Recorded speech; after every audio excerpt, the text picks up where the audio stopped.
믿음에는 단계가 있어요. 그런데 오늘은 창세기 22장에 믿음의 절정, 정상에 올라가 보도록 하겠습니다. 인류 역사상 신화를 이룬 민족이 있는데 곧 이스라엘 민족이며, 그들에게는 이 유대인들의 정신력은요 어디로부터 왔느냐, 성민의식이라는 아주 강력한 그들을 지탱하는 놀라운 힘이 있었어. 우리 할렐루야의 가족들에게 큰 힘이 있으니 하나님이 우리를 놀랍게 사랑하고 있다는 확실한 고백이 바로 이 어려움과 큰 환난 속에서도 굳건히 쓸 수 있게 되었음을 진심으로 감사를 드립니다. 창세기 22장 1절을 보겠습니다. 그 일 후에 하나님이 아브라함을 시험하시려고, 여기서 시험이라는 것은 잘못 뛰게 하려고 하는 어려움의 시험이 아닙니다. 우리가 중학교에서 고등학교 시험을 보는 데는 거기에는 기대와 그리고 성적이 올라가는 성수기 있습니다. 고등학교 시험에서 대학을 들어가는 시험이 그것이 불행한 일입니까? 결코 불행하지 않습니다. 우리를 정상으로 올리기 위한 하나님의 계획입니다. 아브라함을 시험하시려고 했다고 했습니다. 그것은 시험에 합격하면 그가 그만한 위치에 올라갑니다. 대학교 시험에 합격하면 대학생이 되는 거고, 그리고 고시에 합격하면 검판사가 됩니다. 아브라함을 시험한 것은 그를 복의 근원으로 삼으시고, 우리를 때때로 힘들고 어려울 때는 거기에서 힘들어 어려워 시험지 앞에 놓고 힘들어 하는 학생은 결코 낙오될 수밖에 없습니다. 열심히 공부를 해서 시험지 답안지를 훌륭하게 써냈을 때 그의 삶이 놀라운 향상을 가져오는 것입니다. 그를 부르시되 아브라함아 하시니 그가 가로되 내가 여기 있나이다. 절대자가 우리를 부를 때에 못 들은 채 하는 분도 없지 않습니다. 어떻게 감히 몰라서 그렇습니다. 내 하나님이 우리를 부를 때 얼마나 많이 부릅니까? 나 2시 영상 예배 때 한 종을 강단에 세웠으면 바로 그것이 우리를 부른 것입니다. 그런데 나는 이래서 나는 저래서 거기 내가 여기 있나이다 대답하지 못했던 때가 허다하게 많았습니다. 그런데 그 다음 말씀이 기가 막힙니다. 여호와께서 가라사대 내 아들 내 사랑하는 독자 이삭을 데리고 모리아 땅으로 가서 내가 내게 지시하는 한 산 거기서 그를 번제로 드리라. 무섭지 않습니까? 하나님은 아브라함을 왜 그토록 위대하게 만들었을까? 창세기 12장에서 아브라함을 부르십니다. 그럴 때 그가 결단하고 부름에 응합니다. 말씀이다 그럴 때 결단하고 베드로를 부르셨을 때 그런 모든 것을 다 던지고 예수를 쫓았습니다. 주께서 우리를 부르실 때는 내가 여기 있나이다 하고 하나님과 1대1의 순종의 고백이 중요하다 하였습니다. 그런데 그가 어떻게 결단했습니까? 말씀에 의해서 결단했습니다. 그에게 큰 고비가 있었습니다. 그게 무엇입니까? 이스마엘을 내어 쫓으라 합니다. 하갈, 아무리 몸종이라지만 하갈은 아브라함에게 첫 번째 아들을 낳은 그러한 여자입니다. 그런데 어느 날 그를 내어 쫓으라 했습니다. 그가 거기에 그 결단에 순종합니다. 이것은 무엇입니까? 세상적인 방법은 끊어낸다는 것입니다. 하나님 방법대로만 살아야 이 믿음의 정상을 올라가는데 이스마엘은 사람의 생각과 판단과 방법으로 얻은 자식이었습니다. 사라가 난 자라야 바로 언약의 아들을 약속했지만 아브라함은 눈에 보이지 아니하고 본인은 자꾸 나이가 들고 사라는 아기 낳기가 틀린 것 같고 그래서 하갈을 취해서 얻은 아들이 나의 방법으로 얻은 것들이 많이 있습니다. 그러나 사람의 방법으로 얻은 것은 항상 아픔을 동반합니다. 하나님 오늘 이 시간 이 아브라함에게 최고의 아주 큰 결단이 어디냐? 바로 오늘 본문 말씀 모리아산입니다. 아멘.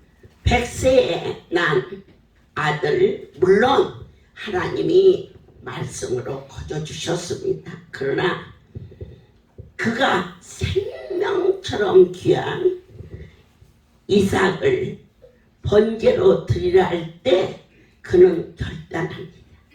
우리는 하나님의 말씀이 우리 임할 때 제일 해야 할 일이 아니요 예요가 아니라 말씀이다.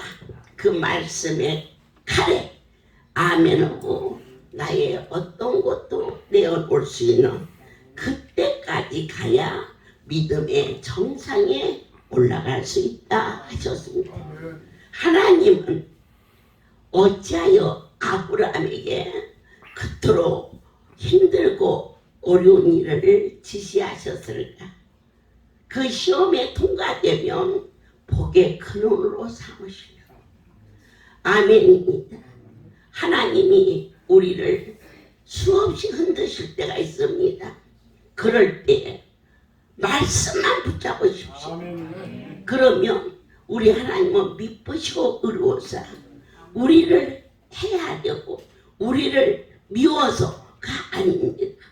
흔들어서 믿음의 정상으로 올리기 위함입니다.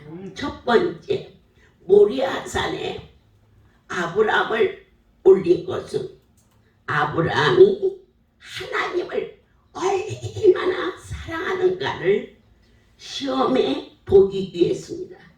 그가 가장 사랑하는 이삭을 데리고 올라오지 않습니까? 그런데 어느 누구도 이 시험에 합격할 자가 과연 어디 있습니다. 여기에서 성경의 깊이와 하나님의 큰 사랑을 우리는 찾게 됩니다. 누구도 저도 여러분도 아브라함도 하나님을 사랑한다 하지만 눈앞에서 눈을 반짝반짝하는 그 아들을 그것도 그냥 죽이는 것이 아니라 결박해서 거기에다가 불을 지펴서 그 아들을 태워서 각을 떠서 못합니다. 그런데 왜 할 수 있었느냐?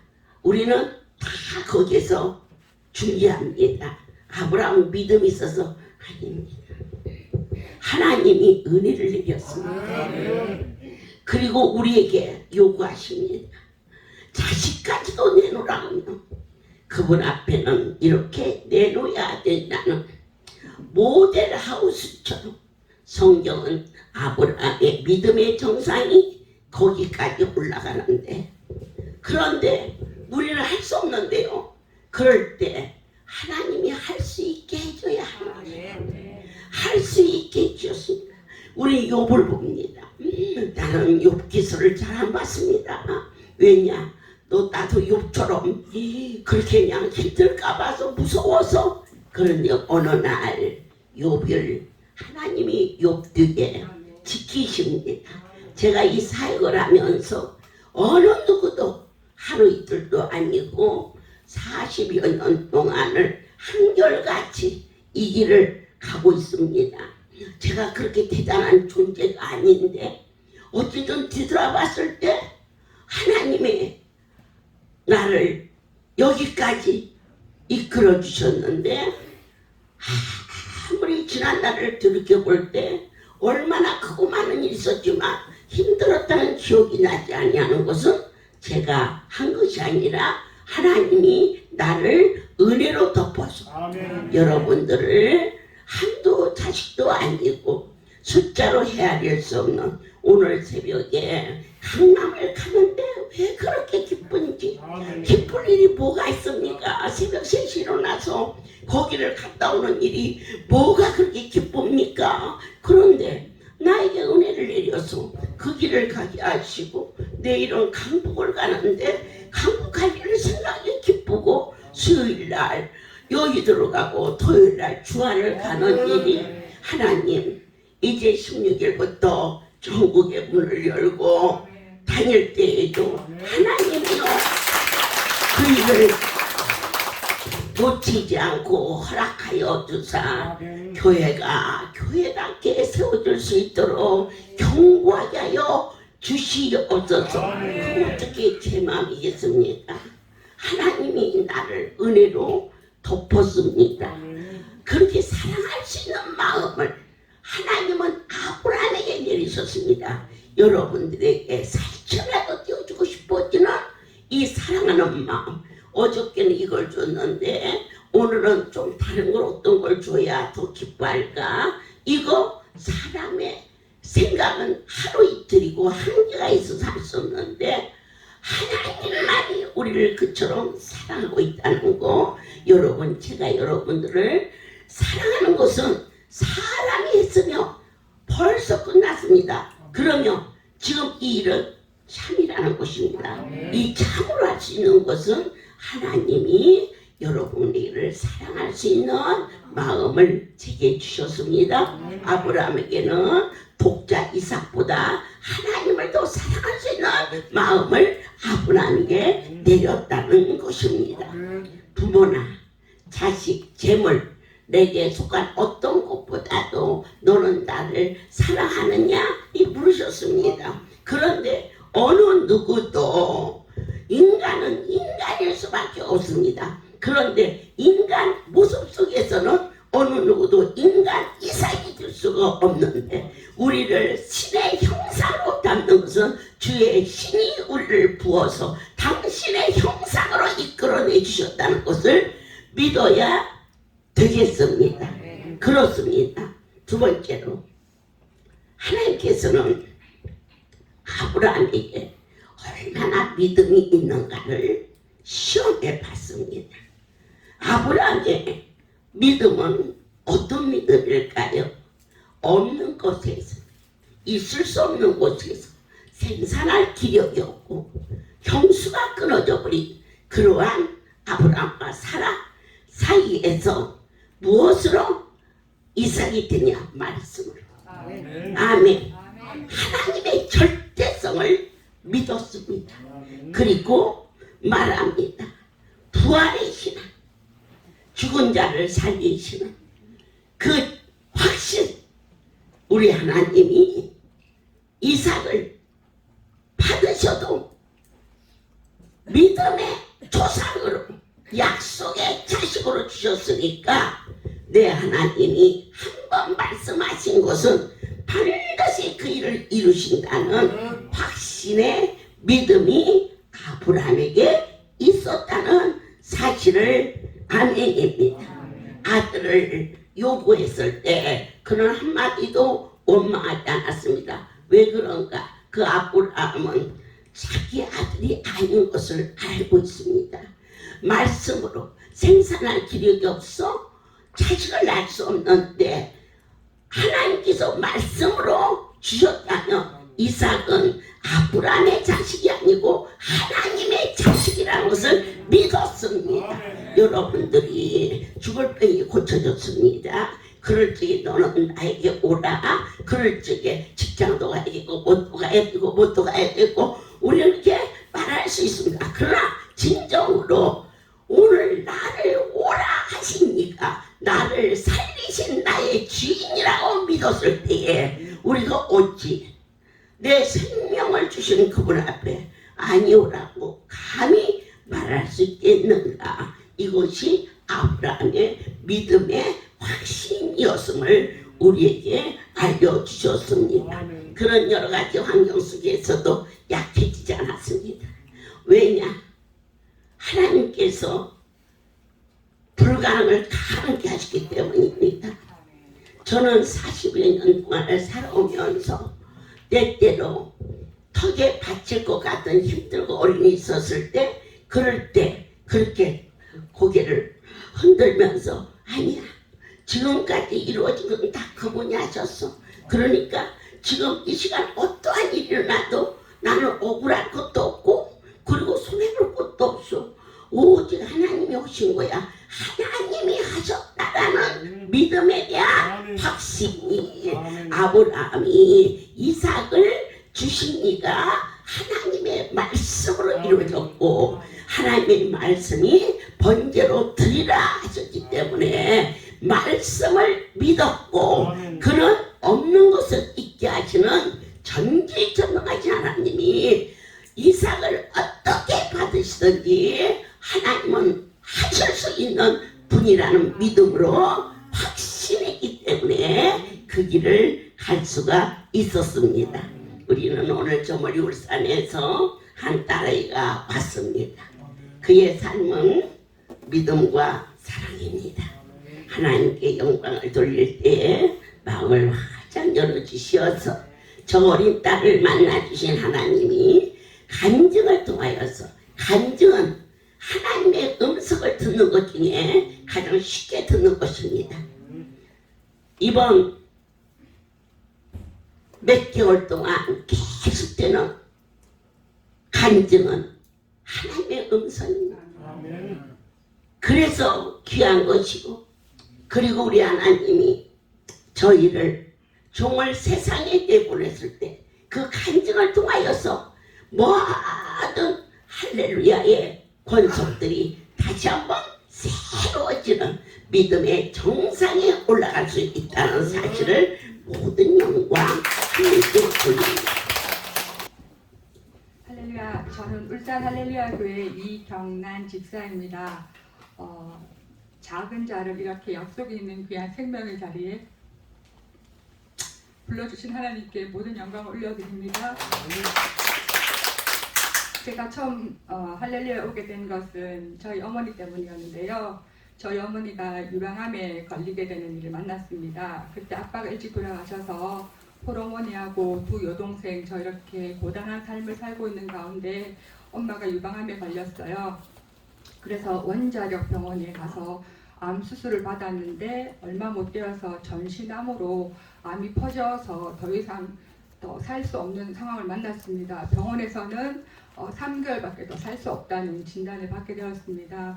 그래서 떨리는 마음으로 외삼촌과 이모에게, 서울에 있는 이모에게 연락을 했고, 이제 그분들은 이제 엄마의 마지막을 보기 위해서 울산에 다 오게 되었습니다. 그리고 장례 절차를 준비할 만큼 엄마의 상황은 위독했습니다.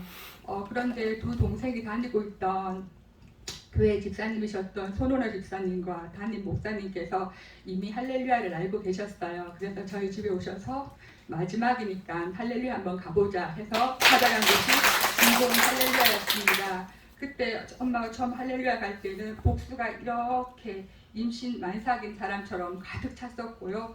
그 다음에 음식을 먹지 못하니까 너무 말라 있었습니다. 그리고 얼굴은 황달처럼 다갈색으로 변해 있어서 정말 위급한 상황이었습니다. 그런데 엄마가 입원해 있던 병실에 환자분들이 나는 생수를 먹고 나왔다, 나는 안수를 받았다 하면서 살 수 있는 소망으로 자꾸 간증을 하시는 것을 엄마가 들으시면서 엄마도 결단하게 되었습니다. 하나님 은혜로 내가 이 복수약을 끊고 그 약을 안 먹으면 그 복수 때문에 독 때문에 살 수가 없었거든요. 호흡도 안 되고.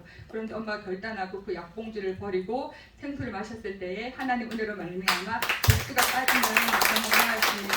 그리고 한 달이 못 되어서 하나님께서 다급하셨던지 믿음도 없는 엄마를 강대상에 불러주셔서 유방에서 암 덩어리들을 꺼내주셔서 다시 사는 놀라운 역사가 있었습니다. 세상에서 볼 때는 홀 어머니와 연약한 세 딸이 살아가는데 그 엄마가 암에 걸려서 죽게 되었다는 것은 저주받은 일이죠. 그러나 하나님 나라에서 볼 때는 예수님께서 저희 가정에 찾아오시는 놀라운 소망의 사건이 되었습니다. 모든 영광 하나님께 돌립니다. 그리고 울산에 지교회가 생기면서 원장님께서 저희 가정에 신방을 오셨습니다. 오셔서 저희 세자매에게 지교회로 가라는 말씀이 있었습니다. 두 동생은 믿음이 있었지만 저는 그때까지만 해도 마른 막대기와 같은 자였습니다. 그래서 가고 싶지 않았습니다. 그렇게 큰 은혜를 입었으면서도 인생이 모두 그렇습니다.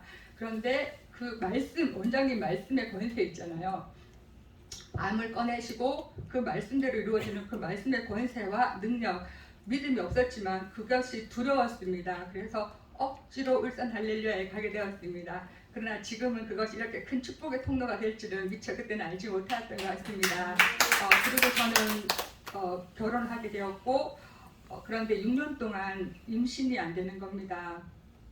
병원에 가서 보면 남편과 저에게 큰 문제가 있는 것은 아니었습니다. 보통 결혼 1년 하고 임신이 생기지 않으면 병원에서는 불임으로 진단을 합니다. 그래서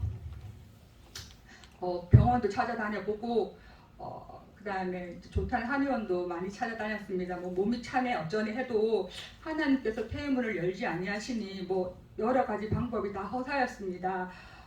그래서 어떨 때 생리가 나지 아니하면 막 마음이 설레요. 혹시 임신일까? 그런데 또 아닌 걸 확인하게 되면 그 서러움을 겪어보지 않은 사람은 잘 모릅니다. 그래서 낙심과 소망으로 날마다 반복되는 그런 삶을 6년 동안 살 때에 하나님께서 저를 불쌍히 여겨주셔서 첫 딸과 두 번째로 이제 덤으로 아들까지 주시는 은혜를 입었게 되었습니다. 하나님께서는 부족한 저를 불임이라는 일들을 통하여 한나처럼 새벽에 성전에 나아가서 울게 하셨습니다. 그 애통함을 그 서러움을 한나처럼 날마다 새벽 성전에 가서 하나님께만 고백하고 하나님과 독대하고 하나님의 크신 은혜를 입어서 오늘 이렇게 하나님께 영광을 돌릴 수 있게 하셔서 참 감사합니다. 저희 딸아이가 한 번씩 물어봅니다. 엄마는 왜 이렇게 나를 늦게 낳았냐고. 그러면 좀 더 일찍 낳았으면 자기는 오래 살 수 있지 않겠냐고. 그렇게 기특한 이야기를 할 때에 제가 이렇게 얘기합니다. 네가 이렇게 하나님의 시간 안에 나지 않았더라면 넌 엄마한테 굉장히 고단했을 거다. 엄마처럼 성격이 급하고 계획적인 사람이 너를 양육하려면 엄마 생각대로 엄마의 방법대로 양육했으면 너는 말라 죽었을 거다라고 얘기를 합니다.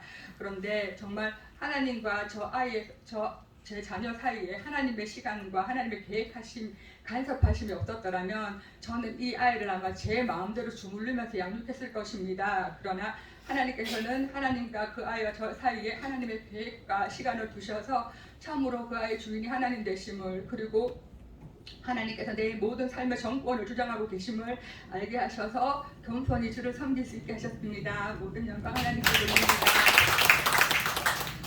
그리고 제가 이렇게 많은 은혜를 입었으면서도 뭐 포천, 영빈관, 강주 이렇게 전국 집회에 가는 일들이 저에겐 참 많이 부담스럽습니다. 남편이 아직 예수님을 영접하지 못했기 때문에 매번 가는 일들은 남편과의 영적인 큰 싸움이었습니다. 그리고 제가 직장 생활을 하고 있었기 때문에 원장님 새벽 오시라면 저희 새벽에 가야 하잖아요. 그리고 원장님 일정표가 딱 주어지면 거기에 맞게 다 이렇게 계획을 짜 놓는데 느닷없이 이제 어머니 계획이 바뀌면 저희가 그 계획을 다시 짜야 합니다. 그러면 그렇게 그런 일들을 통해서 처음에는 제 생각하고 말씀 앞에서 굉장히 충돌이 있었어요.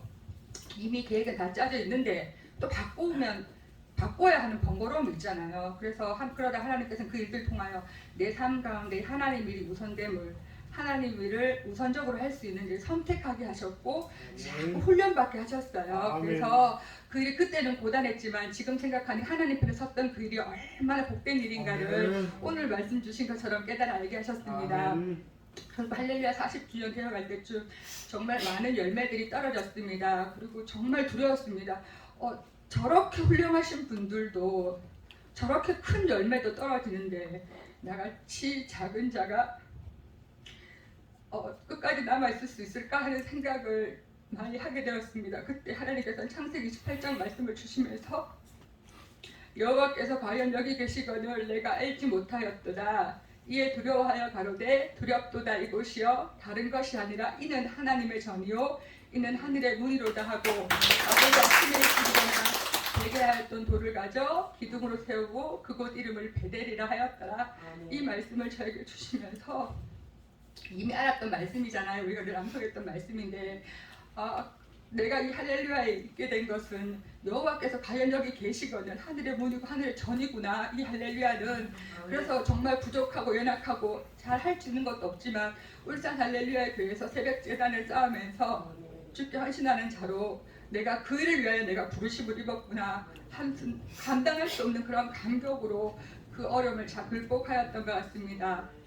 그리고 제가 이제 할렐루야 다니면서 내가 이 할렐루야 참 복된 곳이다. 내가 이 할렐루야 자녀된 것이 참 감사하다고 느낄 때가 있었는데요. 제가 이제 질고로 큰 병원에 갈 일을 만났습니다. 그런데 대학병원 의사랑 만나기 위해서는 한 달 전이나 몇 주 전에 상담 예약 전화를 해야 합니다. 여러분 다 해보셨잖아요. 그러면 이제 그 날짜 한참 기다려서 가면 뭐 이것저것 검사하라고 검사비 되게 많이 나옵니다. 그리고 의사 선생님이랑 얘기하면 뭐 시원한 얘기 별로 안 해주고 어려운 얘기 막 잔뜩 해주고 그 다음에 또 약 먹어보고 나중에 오라 그러잖아요. 그런데 여전히 내 병세는 똑같고 그런 사이 내 두려움과 내 염려는 점점 커집니다. 이럴 때에 내가 찾아갈 수 있다는 곳이 있다는 게 정말 감사했습니다. 우린 이럴 때 찾아올 수 있는 아멘. 곳이 있잖아요. 할렐루야 우리 집 있잖아요. 아멘. 그렇게 해서 진짜 다시 생각이 나서 이곳에 오면 어머니 원장님 뵐 때에 하다못해 병원 의사도 저희가 2주 전에 한 달 전에 연락해서 만나야 되는데 귀한 종은 언제나 그 예배의 자리에만 오면 만날 수 있다는 것이 감격이었습니다. 세상 의사도 보려면 우리가 시간을 정해야 되는데 귀한 종은 약속된 그 예배 초소에만 가면 언제나 우리를 맞아주셨습니다. 어떤 문제도 그 분 앞에 나가면 그 분의 권세 앞에서 질병은 안수받으면 나, 문제는 기도하면 나 이렇게 명확하게 말씀해 주시는 것을 통해서 그 말씀의 권세는 어디에서 왔을까? 그 말씀의 권세는 하나님의 권세이고 귀한 종에게 주신 은혜인 줄 믿습니다. 그래서 그 말씀 앞에서 그 말씀 들을 때에 내 안에 있던 염려와 두려움과 근심과 걱정이 싹 사라지는 이미 질병은 고침받은 그러한 은혜를 저희 할렐루야 모든 가족들이 주시고 있습니다. 마지막으로 제가 제 신앙의 터닝 포인트가 되었던 때가 있는데 2020년 신방이었습니다. 그때 교회 여러 가지 어려운 일들이 많이 있어서 제가 어느 때보다 교회를 위하여 많이 수고하였다고 제 스스로 생각했을 때쯤인데요. 어머니 오셔서 너는 여호와 앞에서 완전하라 하시더라고요. 그러면서 너는 예수를 잘 믿는 게 아니다.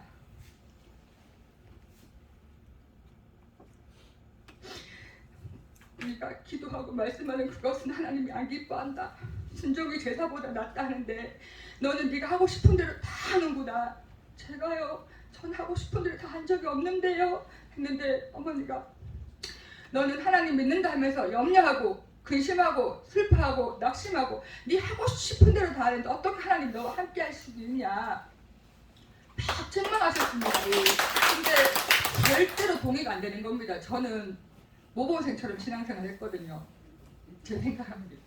그런데 어머니가 막 책망하시는데 말귀도 못 알아듣겠고 이게 내 얘기 맞나 멀뚱멀뚱한 데 있으니까 어머니가 책상을 탁탁 치시면서 말귀도 못 하니까 얘가 왜 이렇게 말귀도 못 알아들어 하면서 책망을 하시 거기 더 놀라가지고 귀도 안 들리고 아무 생각이 안 나는 거예요. 근데 앞에 있는 종이를 쭉 찢으시면서 봐라 이 종이가 주인이여 이 종이를 왜 찢어서 쓰시나이까? 라고 물으면 그건 주인 마음이다.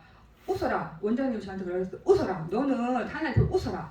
그것이 순종의 제사보다 낫다. 저한테 웃으라고 하셨습니다. 어떡해요? 라고 묻지 말고 그냥 웃어라. 그건 주인 마음이니까 하고 아쉬운 신방이 끝났습니다. 그러고서 집에 돌아가는데 정말 마음이 무거웠습니다. 저보고 잘 믿는 게 아니라 하시니까 그게 정말 가슴 아팠어요. 저는 하나님 사랑하고 잘 믿는다 생각했는데 그거 아니라 하시니까 정말 가슴이 무너졌습니다. 그런데 습관을 쫓아서 다시 새벽에 나아가 하나님 앞에 앉을 때에 평소보다 기도를 좀 적게 하고 내가 기존 해왔던 것이 잘못됐다 하시니까 나 포맷시켜야겠다. 그리고 다시 리셋해야겠다라고 생각을 주셨습니다. 그래서 하나님 앞에 기도 조금 하고 앉아서 웃어야 되는데 이렇게 십자가 보고 웃는데 말짱한 정신에 웃는 게 참 힘들잖아요, 여러분. 그래서 하하하, 호호호, 히히히, 후후후 이렇게 웃어봤어요. 근데 그게 제가 더 이상한 거예요. 하지만 말씀인지라 제가 그 말씀 붙잡고 몇 날을 그렇게 했더니 이제 약간의 탄력이 붙어서 원장님 보는데 흔들수록 그거 있죠. 제가 한번 해볼게요. 웃어볼게요. 흔들수록 쭉정이는 밖으로 나가고 흔들수록 발복은 안으로 모여요. 흔들 나는 알곡성도다. 야!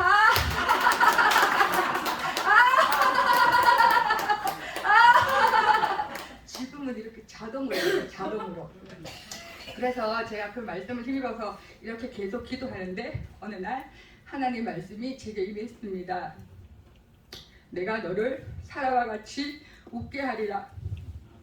놀라서 말씀을 찾아보니 창세기 21장 6절 말씀에 여호와께서 너를 웃게 하시니 듣는 사람이 다 나와 함께 웃으리로다 라는 말씀이 있었습니다. 아시는 것처럼 여러분 사라는 경수가 많아 나이가 많아 경수가 끊겨 자녀를 낳을 수 없는 자이었습니다. 그런 불임인 자에게 하나님께서 웃을 수 있도록 은혜 주셨습니다. 저 또한 결혼한 지 20년이 넘었는데 아직 남편의 구원이 이루어지지 아니하였고 사랑하는 시어머니 시아버지 시댁 식구들의 구원이 온전히 이루어지지 아니하였습니다. 저도 이런 사라처럼 영적 불임인데 하나님께서 나에게 내가 너를 사랑과 같이 웃게 해줄게 라고 하셨습니다. 그것은 저도 하나님께서 저의 기도 그러니까 제가 하나님의 말씀 순종한 그 일을 보시고 하나님께서 저에게 소망을 주신 줄로 믿습니다. 이렇듯 제가 이제 할렐루야에 다니면서 이렇게 많은 은혜를 입고 또 이렇게 지금 제가 특별히 저희 40주년 되었을 때 귀한 말씀이 할렐루야 40주년이 지나면 너에게 놀라운 일들이 일어난다 하셨거든요. 근데 저는 정말 그 말씀 믿어진 거예요. 정말로 믿어져서 다음날 바로 무슨 일이 일어나는 줄 알았어요. 제가 다급해가지고. 그런데 아무것도 안 일어나더라고요. 정말 믿었기 때문에 저는 그렇게 믿었거든요. 그런데 저는 올해 있잖아요. 놀라운 일들을 경험하고 있습니다. 참으로. 제가 올해 전직을 하였습니다. 기존에 하고 있던 일에서 다른 일을 하게 되었는데 동종업계에서는 제 실력으로는 갈 수 없는 최고의 자리에 하나님께서 저를 불러주셨습니다. 요즘은 하나님께 드립니다. 더불어 하나님께서는 돕는 자들과 또는 많이 협력하는 자들, 지혜로운 자들을 너무 많이 붙이셔서 제가 가끔씩 이렇게 생각해요. 이거 내 거 맞나? 이거 내가 누려도 되나? 이거 내 힘으로는 도저히 할 수 없는 건데 제가 저를 너무 잘하니까 이건 하나님 주신 게 확실하다는 생각을 합니다. 이렇듯 올해는 특별히 333 약속의 말씀도 주셨잖아요. 영권과 인권과 물권의 약속을 말씀을 주셨는데 전 이것 또한도 너무 믿어집니다. 그래서 이것이 제 안에 머무르지 않냐고 흘려보내어서 하나님 나라를 확장하는 데 쓰임받기 원합니다. 이렇게 올 때에는 억지로 왔지만 이렇게 많은 축복을 받아 누리고 그리고 마침내는 이렇게 복된 삶 누리게 하신 하나님께 모든 영광 올려드립니다. 아브라함이 하나님을 얼마나 사랑하는가 시험해 보셨습니다. 그런데 생명보다 더 귀한 이삭보다 하나님을 사랑하고 있는 것을 보여주었습니다.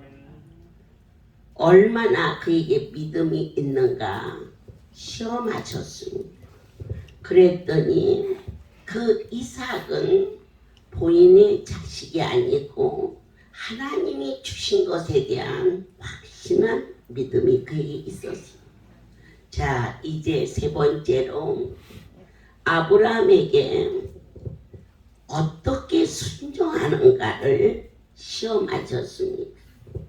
그때 그가 한 것 중에 너무 우리에게 본이 될 것이 있으니 즉시 순종했습니다.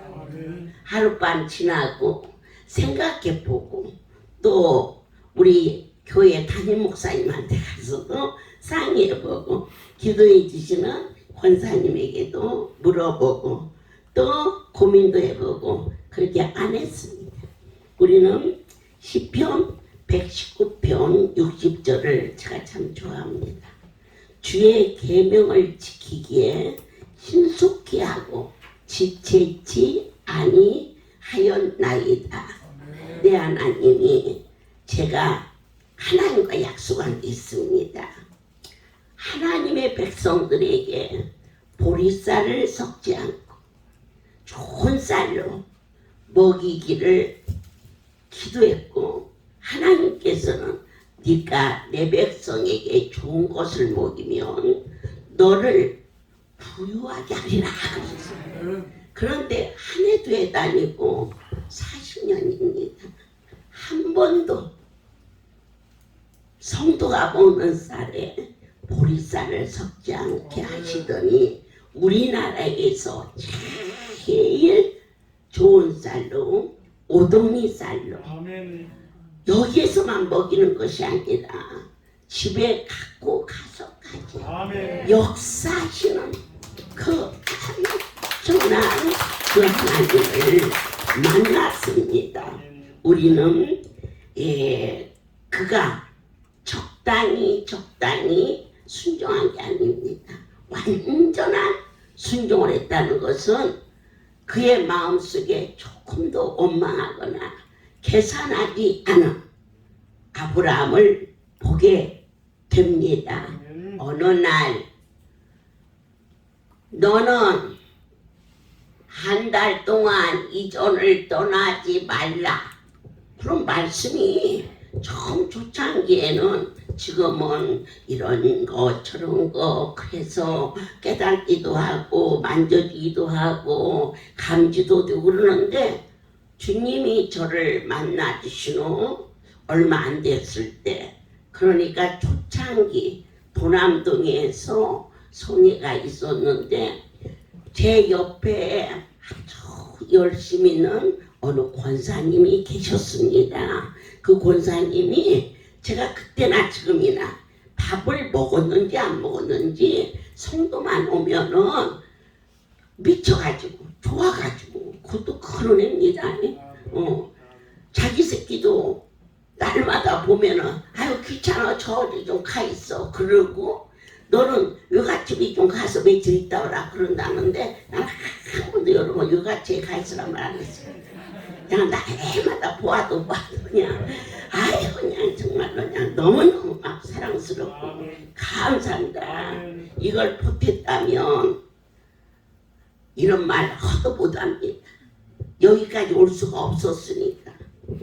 그런데 그 권사님 한 분이 날마다 찰밥을 쪼고 그리고 짭짤하게 깻잎을 쪼고 이렇게 해서 제가 밖에 안 서고 있으면은 싸가지고는 이렇게 껴다가 입에다 쏙 넣어주고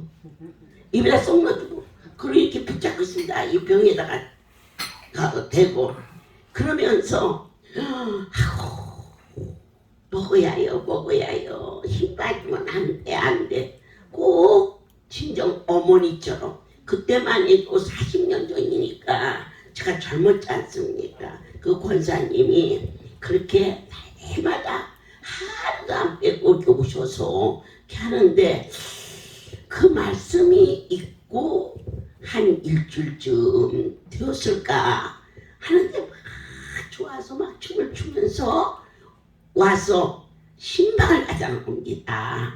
저를 보고. 그래서 권사님 나 신방 못 가 그랬더니 자기네 옆에 예수 안 믿는 사람이 있는데 창문이 이게 붙었어. 그래서 이제 구역 예배 드리고 기도하고 그러면은 문을 탁탁 치면서 시끄럽소 네 하면서 이 문을 평생 이 문을 닫아놓고 살았답니다. 그러면서 새벽기도 갈 때마다 그 옆에 이웃 식구가 십자가를 물에다 그리면서 하나님 예수 믿게 해주세요.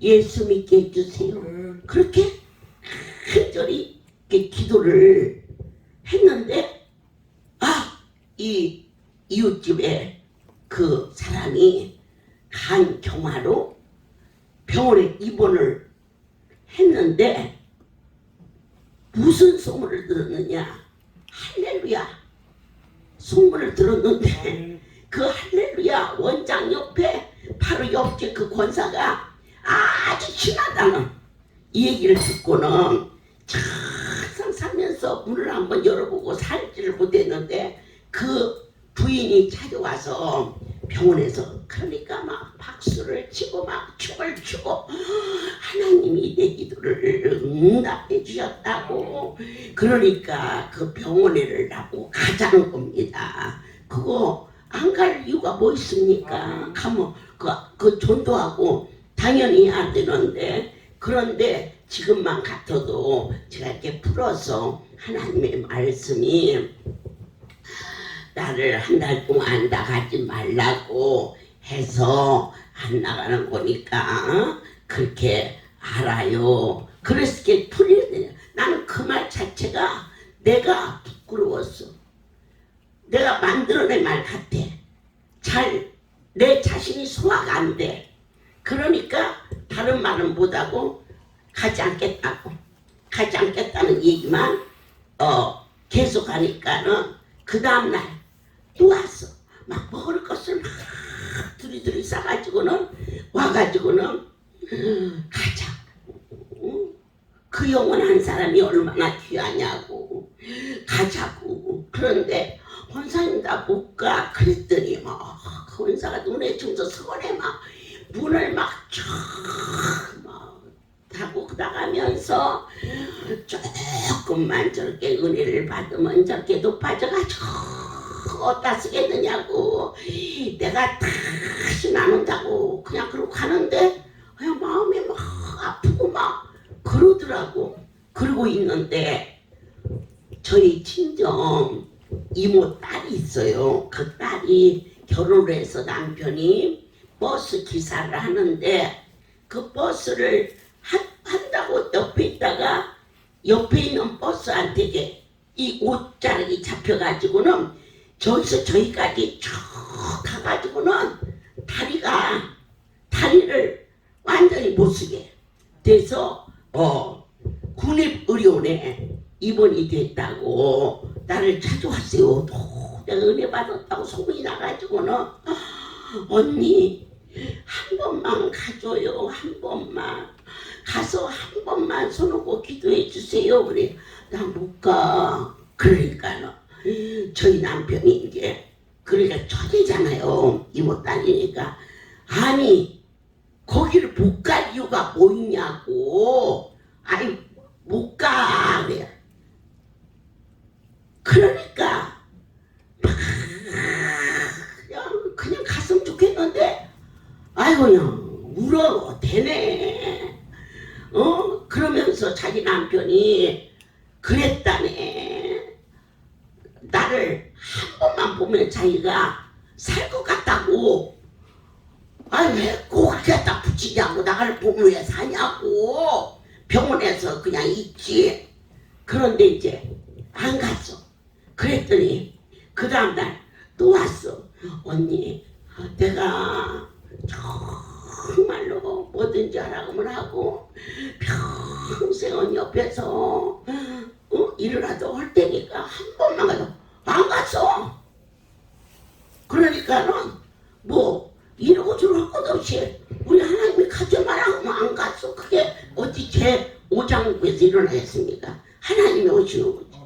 그런데 너무너무 신기한 것은 그 강정화 환자가 병원에서 이제 아이고 너만 주의 종이냐 우리 교회 목사님 모시고 가지. 그래갖고는 그 교회 목사님을 모시고 가가지고 그 집 식구가 9명이라는데 9명이 옹다 등록을 했는데 그 사람이 나서가지고 그 교회를 당연히 하나님 앞에 유리잖아. 왜 할렐루야만 와야 유리가 가지. 예수 그 이름을 믿어서 구원에 이르렀단 말이에요. 그런데 우리 그 동생은 아주 막 시험이 잔뜩 들었는데 그때 당시 그 동생네 교회에서 많은 식구들이 이렇게 다녔었을 때예요. 그래서 제가 그날은 이렇게 설교하면서 우리 동생이 남편이 그런다는데 내가 하나님께서 가지 말라고 가면 그것 때문에 죽으면 어떡해? 하나님이 가지 말라 해서 내가 안 가면 이 순종 보고 살려줄 것 같아서 내가 안 갔지? 그랬더니 이제 그 말을 가서 했어. 우리 동생한테. 그랬는데 거짓말처럼 기적적으로 살아났어. 그래서 교회를 잘 다니는 그러한 은혜를 하나님께서 허락해 주셨습니다. 우리가 이 순종이라는 것은 내 생각으로는 순종이 안 되는 것 같아요. 저나 여러분이나 뭔가 씌어야 은혜가 씌어져야 그래야 지나고 보니까 그 길을 갈 수 있었다고 감사를 드립니다. 이 간악한 마귀가 어떤 마귀 중에 최고 간악한 거냐? 지체하게 하는 거예요. 그래 그럼 가서 일해야지 간증해야지. 그런데 오늘은 바쁘니까 내일 가면 어때? 그건 내일 됐어. 그러니까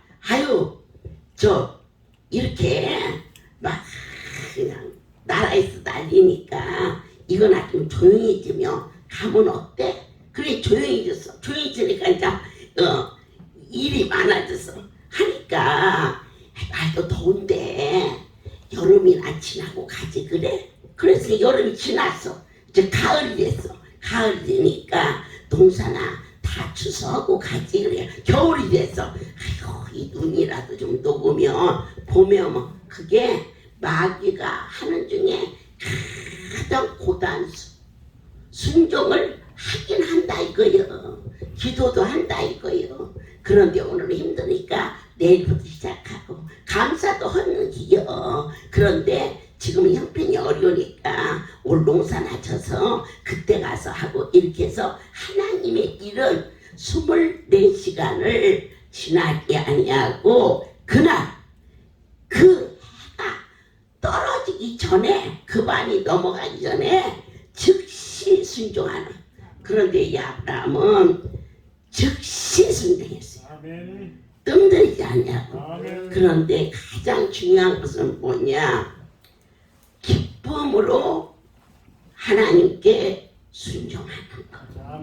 힘들고 어려운 일 있을 때 꼭 그렇게 얘기를 해요. 많은 분들은 어머니는 주의 음성을 들으니까 순종하지만 저희들은 못 듣잖아요. 그래서 왜 못 들었니?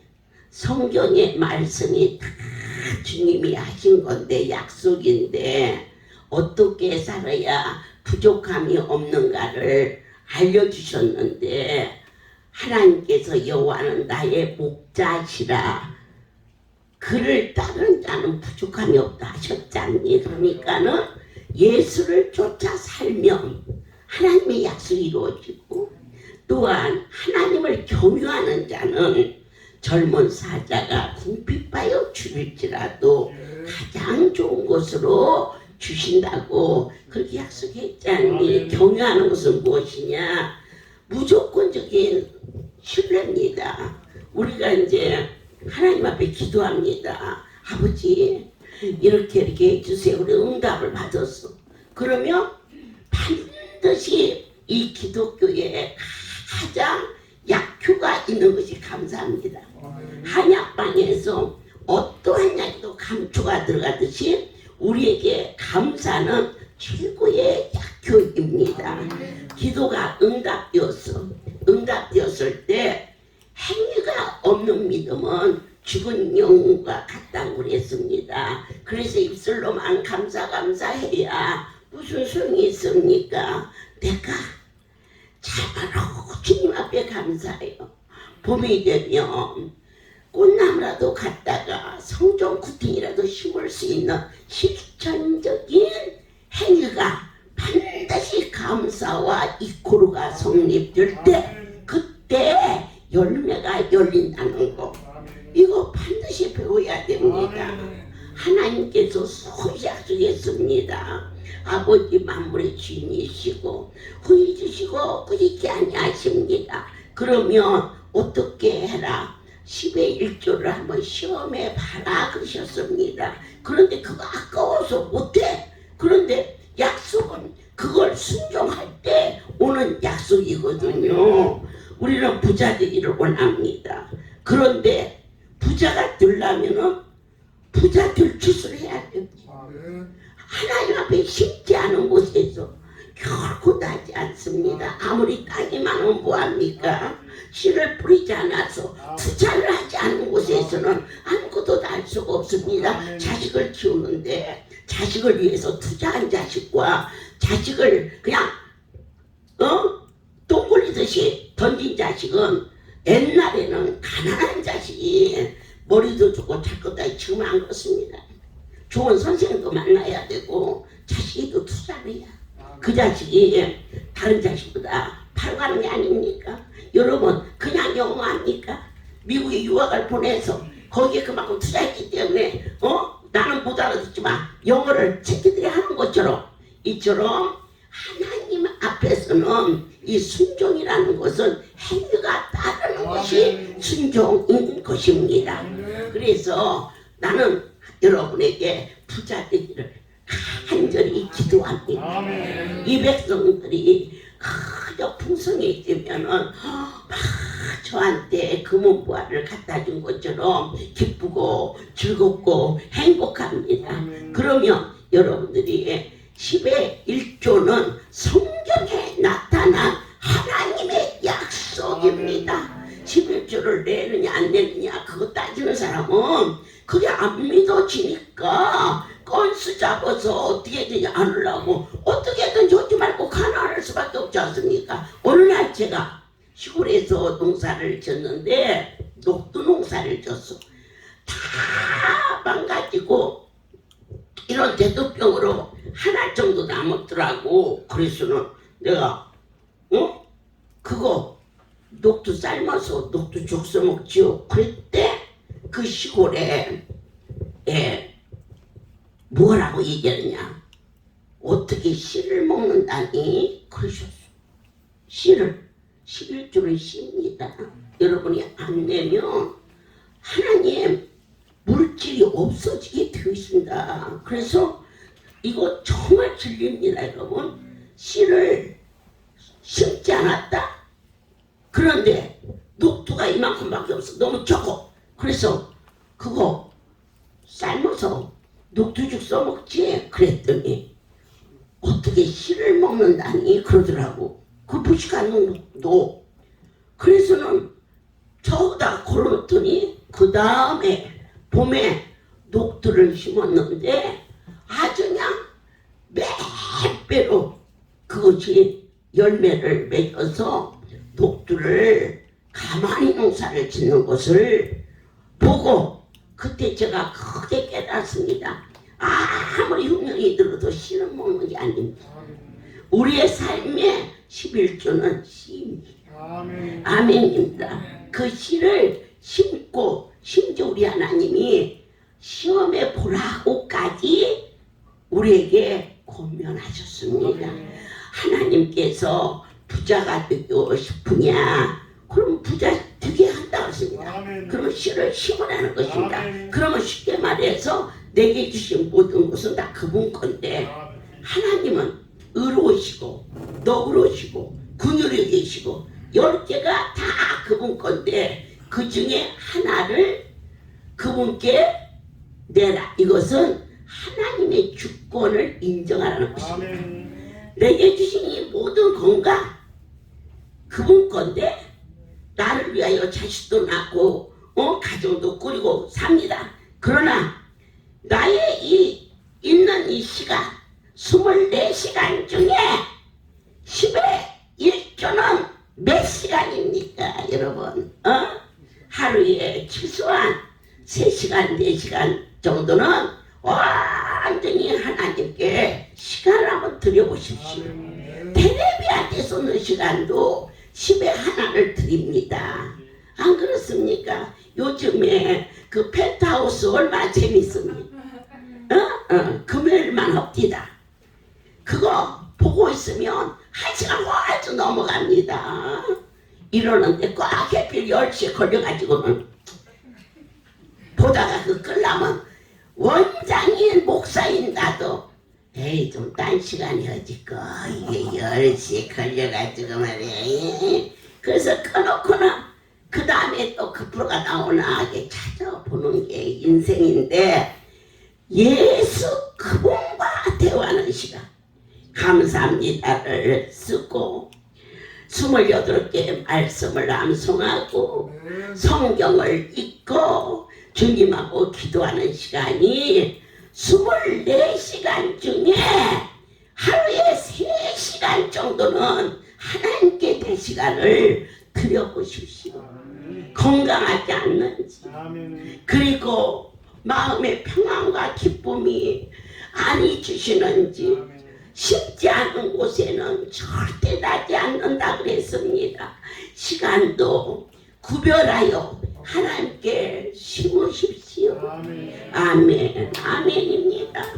물질이 오는 거 하나님께서 이 할렐루야 이 살림 하시는 걸 보면서 왜 제가 자유롭냐? 내 것이 아니기 때문에 제가 노력하지 않았는데 우리 하나님이 이 살림을 하게 하셨어요. 그래서 다 그분이 하시는구나. 자기가 했다고 생각하면 아무것도 안 돼. 내 몸이라고 생각하면 안 돼. 이 내 몸이 그분 건데 그분에게 24시간 중에 10의 하나를 오직 하나님을 위해서 시간을 한번 들여봐라. 이것을 나는 오늘은 안 했으니까 내일 하지 아니라 즉시 그것도 2시간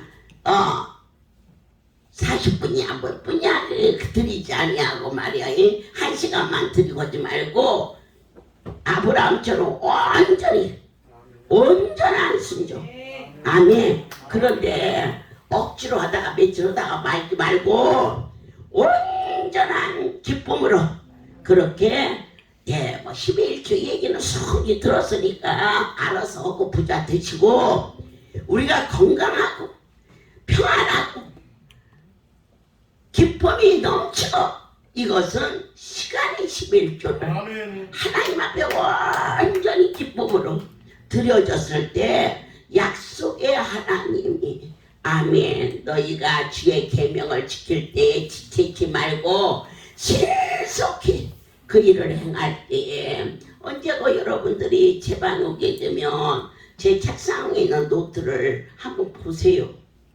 그러면은 제가 하루에 10의 1을 하나님하고 어떻게 지내는가를 여러분이 볼 수 있을 거예요. 예, 제일 먼저 감사합니다 하고 그리고 그날 먹을 양식 28가지 중에서 암송하는 거 기록하고 그리고 다른 성경에서 또 성경 몇 구절을 하루에 100개씩 암송하고 그리고 나머지 시간에는 천상의 언어로 방언으로 기도하면은요 시간이 가는지 몰라요. 너무 신비로워서 어느 날 저희 아이를 데리고 제가 미국을 갔습니다.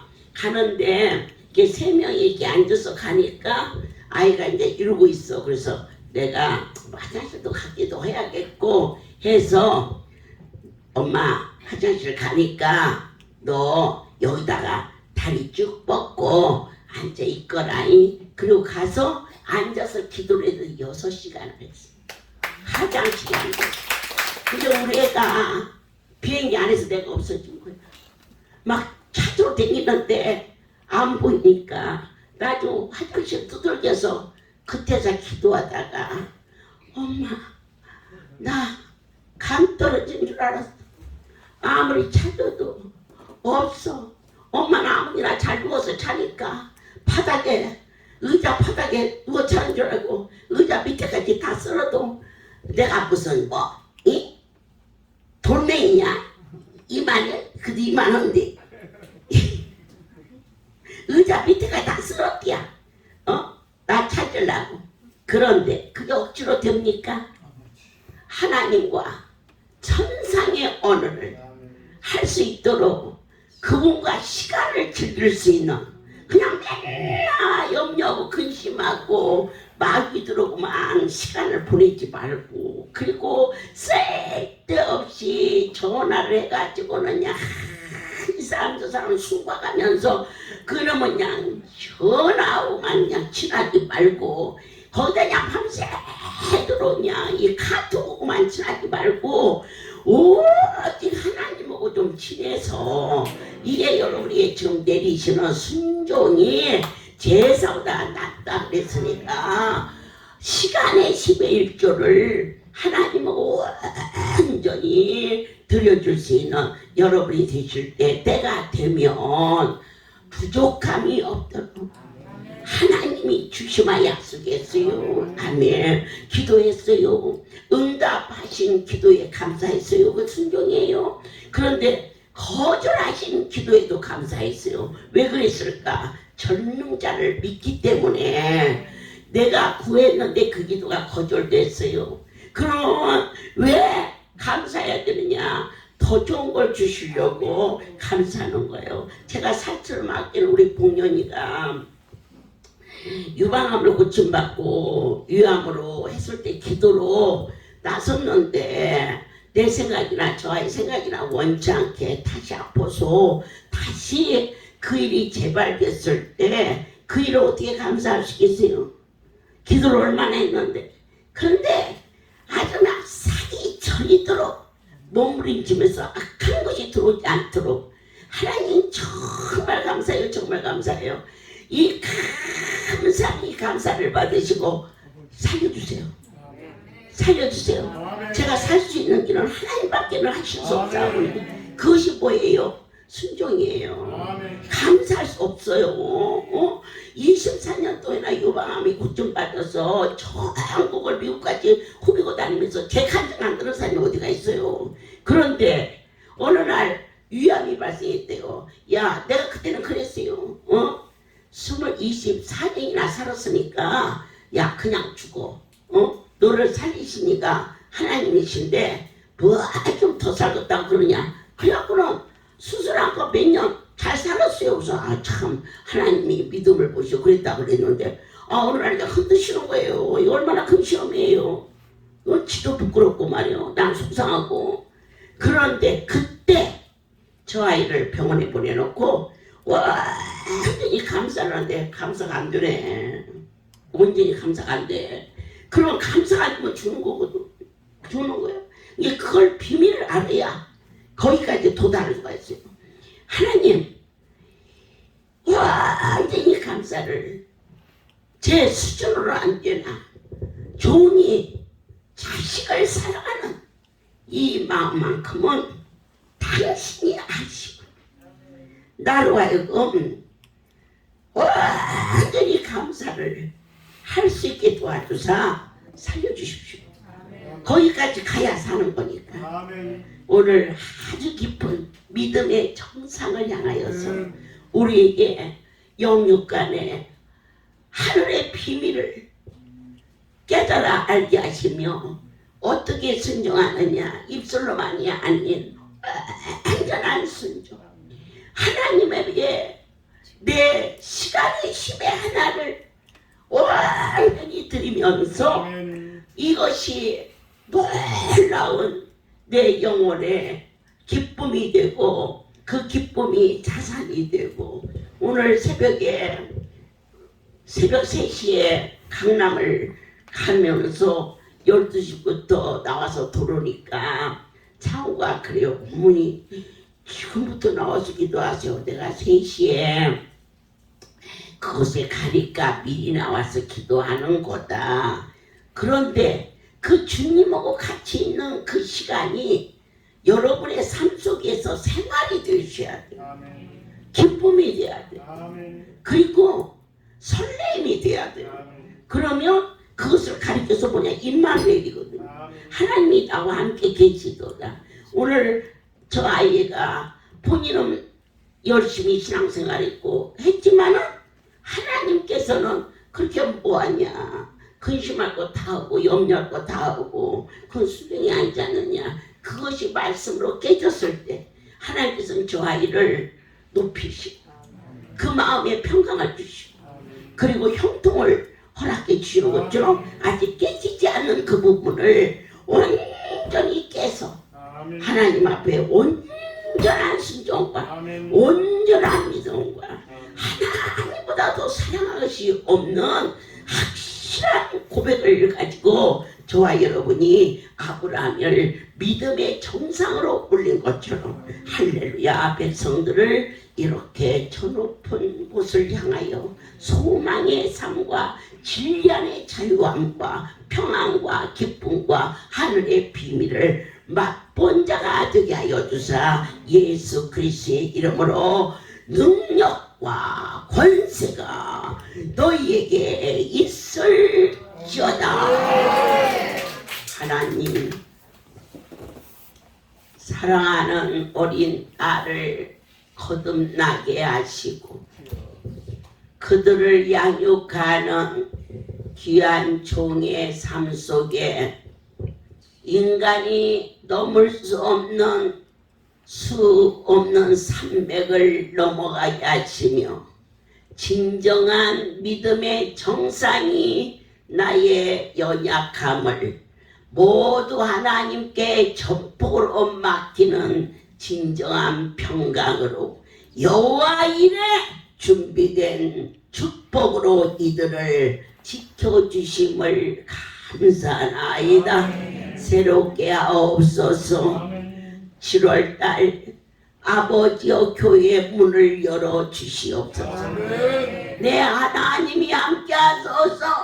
이 영상 예배가 우리 할렐루야의 사역 중에 가장 보배로운 시간이 되었음을 감사하오니 부족함이 없도록 물붓듯이 부어주사 어느 누구도 주의 사랑에서 끊을 자 없사오니 칼이랴 기근이랴 전쟁이랴 연병이랴 아무도 이 할렐루야의 하나님의 사랑을 우리에게서 가져가지 아니하도록 지켜주신 아버지의 크신 사랑을 찬양하나이다. 아멘. 이제는 우리 주 예수 그리스도의 은혜와 하나님 아버지의 놀라우신 사랑하심과 성령의 교통 역사 운행하심이 지금부터 영원토록 이들 위에 함께 있을지어다. 아멘. 모든 영광 하나님께 돌립니다. 할렐루야.